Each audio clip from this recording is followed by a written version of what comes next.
Chapter 5. Prisoners and Captives. It was one day when Mother had gone to Maidbridge. She had gone alone, but the children were to go to the station to meet her. And loving the station as they did, it was only natural that they should be there a good hour before there was any chance of Mother's train arriving, even if the train were punctual, which was most unlikely. No doubt they would have been just as early, even if it had been a fine day, and all the delights of woods and fields and rocks and rivers had been open to them. But it happened to be a very wet day, and, for July, very cold.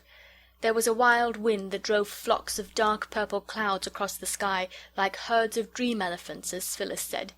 And the rain stung sharply, so that the way to the station was finished at a run. Then the rain fell faster and harder, and beat slantwise against the windows of the booking-office and of the chill place that had general waiting-room on its door. "It's like being in a besieged castle," Phyllis said. "Look at the arrows of the foe striking against the battlements." "It's much more like a great garden squirt," said Peter. They decided to wait on the upside, for the down platform looked very wet indeed, and the rain was driving right into the little bleak shelter where down passengers have to wait for their trains. The hour would be full of incident and of interest, for there would be 2 up trains and 1 down to look at before the one that should bring Mother back. "Perhaps it'll have stopped raining by then," said Bobby. "Anyhow, I'm glad I brought Mother's waterproof and umbrella." They went into the desert spot labelled General Waiting Room, and the time passed pleasantly enough in a game of advertisements. You know the game, of course. It is something like Dumb Crambo. The players take it in turns to go out, and then come back and look as like some advertisement as they can, and the others have to guess what advertisement it is meant to be. Bobby came in and sat down under Mother's umbrella and made a sharp face, and everyone knew she was the fox who sits under the umbrella in the advertisement. Phyllis tried to make a magic carpet of Mother's waterproof, but it would not stand out stiff and raft-like as a magic carpet should, and nobody could guess it.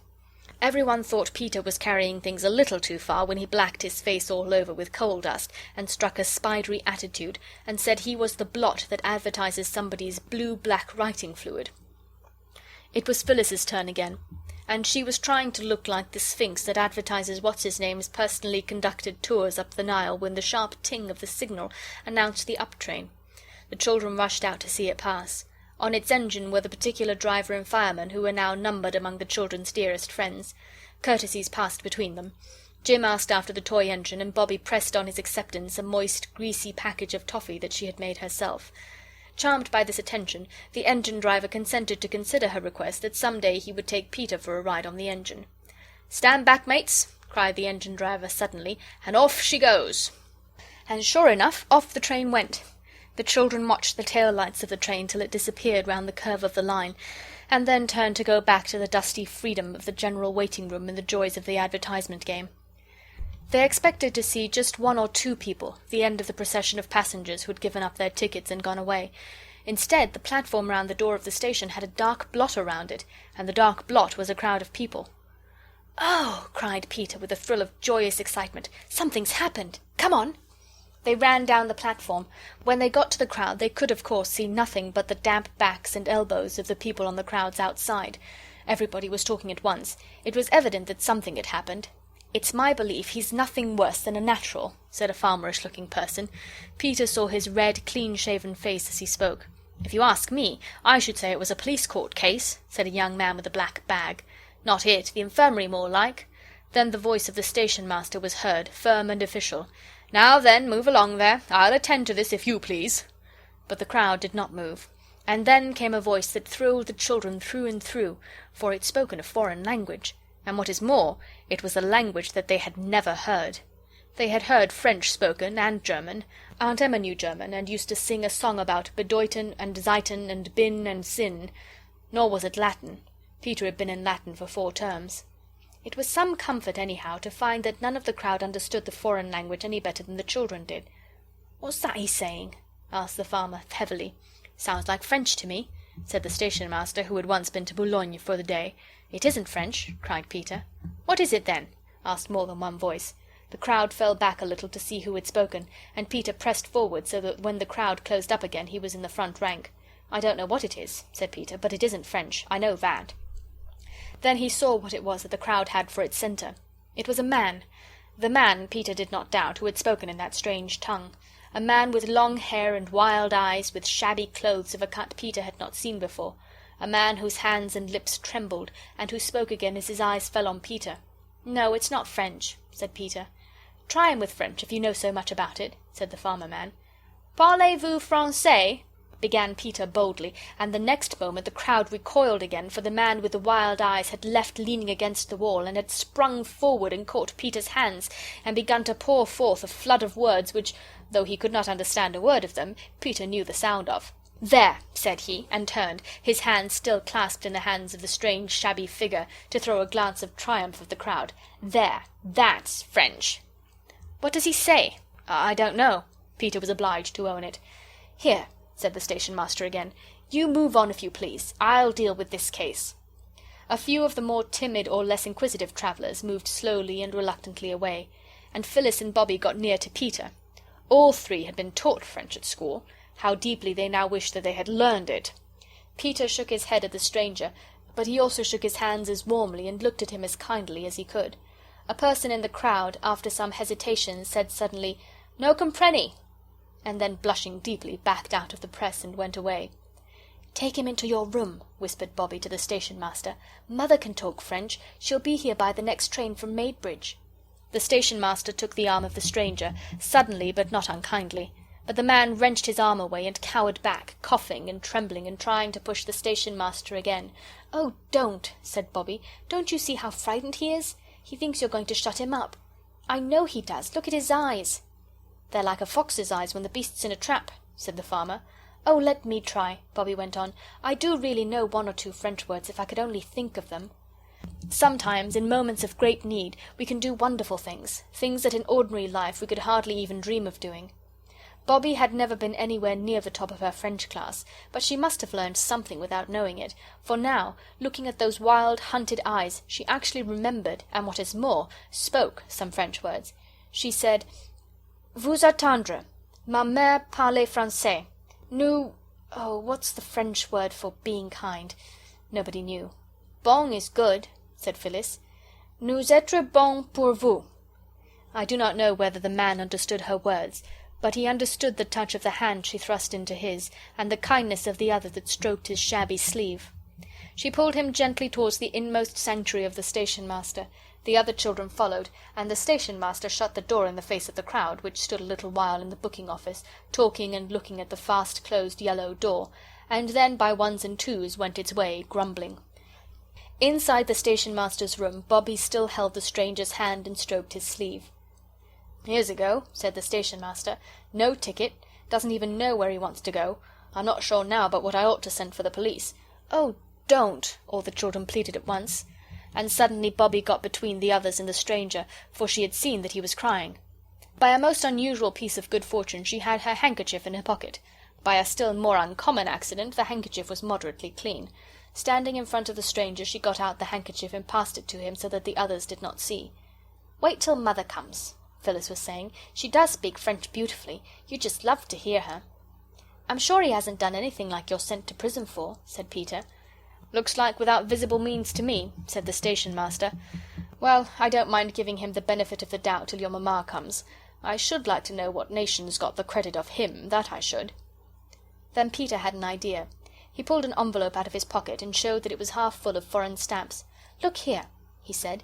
"Let's show him these." Bobbie looked and saw that the stranger had dried his eyes with her handkerchief, so she said, "All right." They showed him an Italian stamp, and pointed from him to it and back again, and made signs of question with their eyebrows. He shook his head. Then they showed him a Norwegian stamp, the common blue kind it was, and again he signed no. Then they showed him a Spanish one, and at that he took the envelope from Peter's hand and searched among the stamps with a hand that trembled. The hand that he reached out at last, with a gesture as of one answering a question, contained a Russian stamp. "He's Russian!" cried Peter. "Or else he's like the man who was, in Kipling, you know." The train from Maidbridge was signalled. "I'll stay with him till you bring Mother in," said Bobbie. "You're not afraid, Missy?"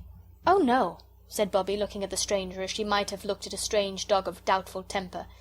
"You wouldn't hurt me, would you?" She smiled at him, and he smiled back. A queer, crooked smile. And then he coughed again, and the heavy rattling swish of the incoming train swept past, and the station-master and Peter and Phyllis went out to meet it. Bobbie was still holding the stranger's hand when they came back with Mother. The Russian rose and bowed very ceremoniously. Then Mother spoke in French, and he replied, haltingly at first, but presently in longer and longer sentences. The children, watching his face and Mother's, knew that he was telling her things that made her angry and pitying and sorry and indignant all at once. "Well, Mum, what's it all about?"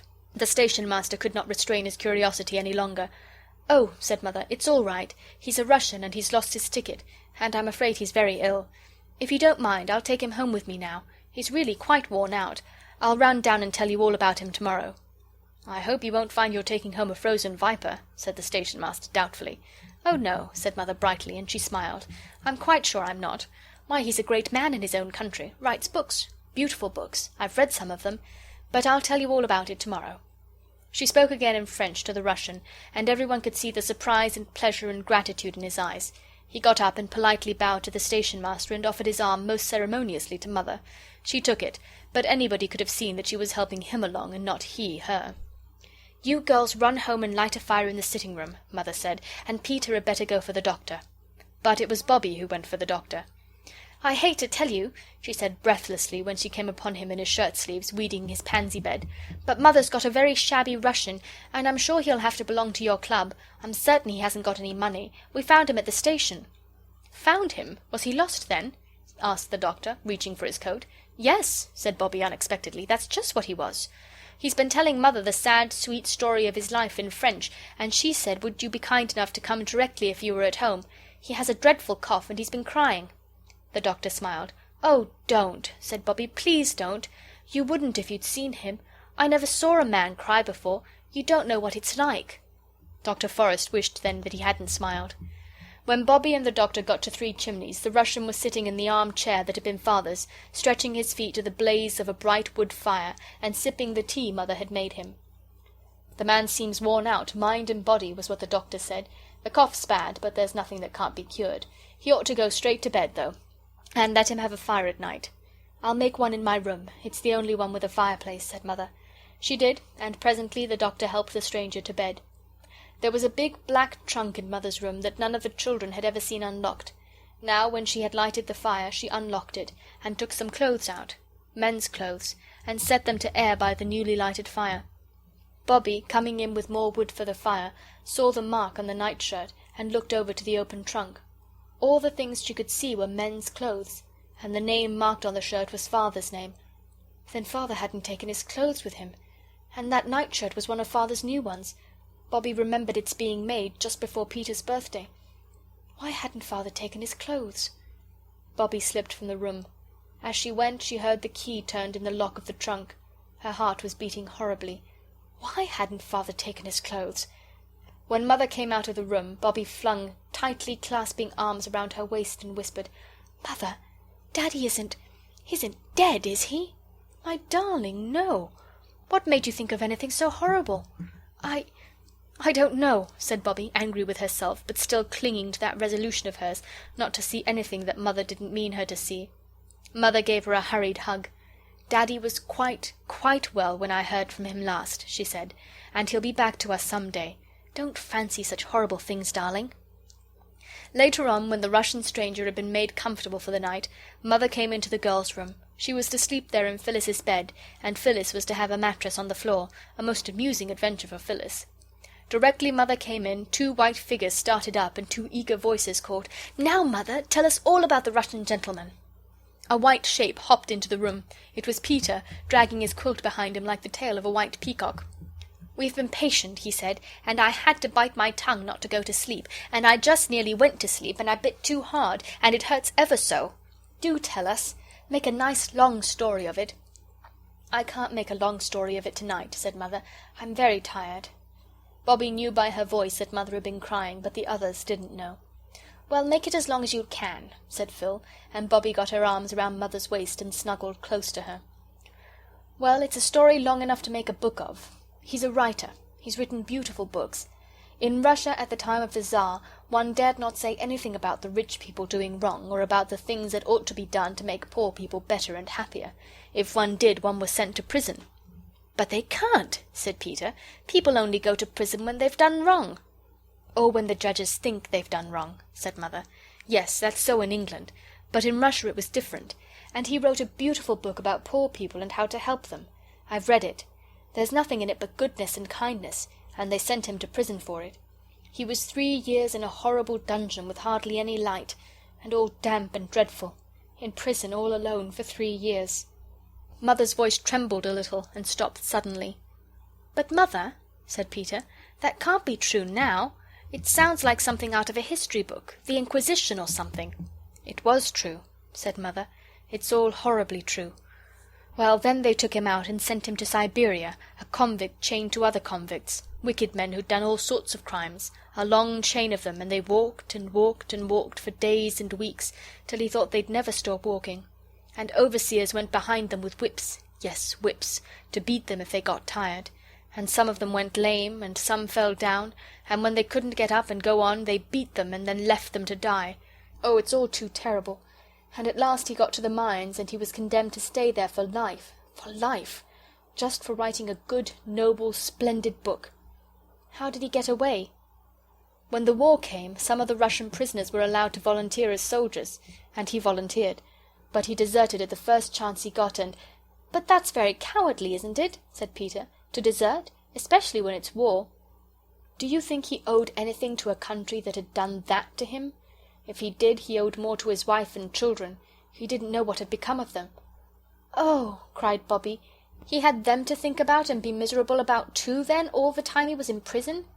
"Yes, he had them to think about and be miserable about all the time he was in prison.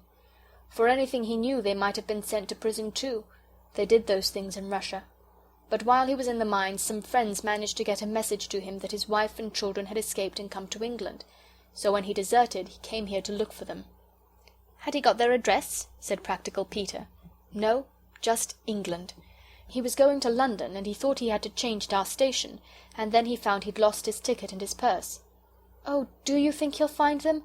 I mean his wife and children, not the ticket and things." "I hope so. Oh, I hope and pray that he'll find his wife and children again." Even Phyllis now perceived that Mother's voice was very unsteady. "Why, Mother," she said, "how very sorry you seem to be for him." Mother didn't answer for a minute. Then she just said, "Yes." And she seemed to be thinking. The children were quiet. Presently she said, "Dears, when you say your prayers, I think you might ask God to show his pity upon all prisoners and captives." "To show his pity," Bobbie repeated slowly, "upon all prisoners and captives. Is that right, Mother?" "Yes," said Mother, "upon all prisoners and captives. All prisoners and captives." End of chapter 5.